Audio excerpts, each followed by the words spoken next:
Hello, it's David here from Have a Cookie, and today I will be playing and reviewing Zombie Minesweeper. Now, before we start, I shall first point out that this is all pre-recorded footage because I thought I would be far better off recording the footage, cutting it to show every single thing that I wanted to show, and then talking over it, rather than trying to narrate, trying to play, trying to get everything across in one fluid shot.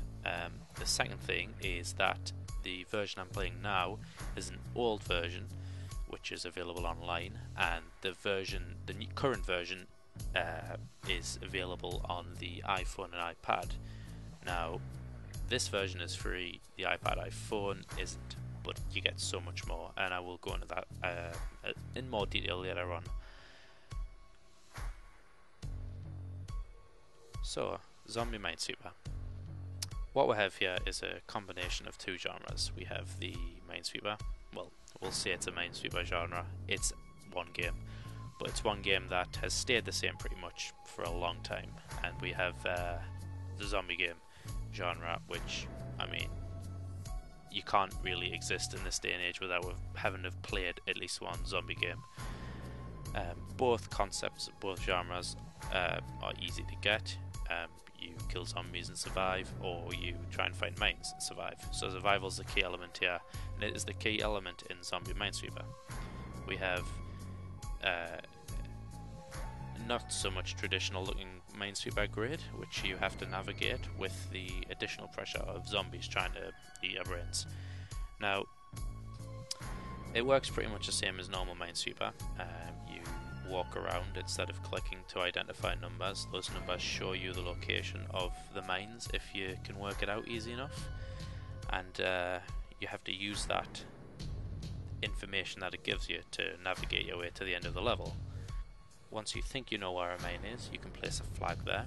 That flag is not just aesthetics, you also don't walk on the square that a flag is, so you won't accidentally step on a mine if you click to go to the square behind it. You will walk around the flag instead, which will come in useful when you're getting a little bit flustered with zombies, you're trying to move around mines, etc, etc. It's also very useful for baiting zombies, but I'll get to that later.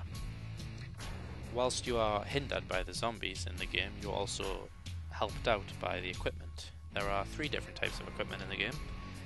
Shotgun, old faithful of zombie games, you find the shells scattered about, 1 shell equals 1 kill. Not a problem there. Pretty simple concept. You also have the Minesweeper, which shows all mines in the area. No matter how good you are at Minesweeper, it's going to get to the point where you either can't figure out which is the safe path, or there's just zombies bearing down on you and you need to move. That's when the Minesweeper shows every mine on the area and you can skip by them. There is also the Brain, which you can place on an already placed flag, which will lure the zombies to the flag and detonate them. All useful, all amazingly useful if used in the right way, and all add to the immersion in the game. Now, we have 8 levels in this version, 4 speed levels, which is, the intention is to finish the level as quick as possible, and 4 puzzle, which is just get through the level alive, score the most points. Get points by marking down mines with flags and by completing numbers. If a number 2 appears and you identify both mines associated with that, you will get points. You also get points for combos, killing zombies one after another, finishing the level and speedruns by doing it in a certain amount of time. It's not game over on the first zombie encounter either. You have 3 bars of health, which serve as basically 1, 2, 3, you're out. After the 3rd zombie attacks you, that's the level over. There is also a level progress bar on the left hand side, which is extremely useful for conserving ammunition. Say you only have 1 shell, but a lot of the level left. You don't really want to use that shell because you don't know what's coming up later on. Now I will say again, this is the old and original version, which is online and free. I thoroughly recommend you check out the free version. You have nothing to lose by doing this. And if you really like it, you can go, and you have an iPad or an iPhone, you can go to the relevant page on the iTunes store, which I will link in the description, and purchase the game there.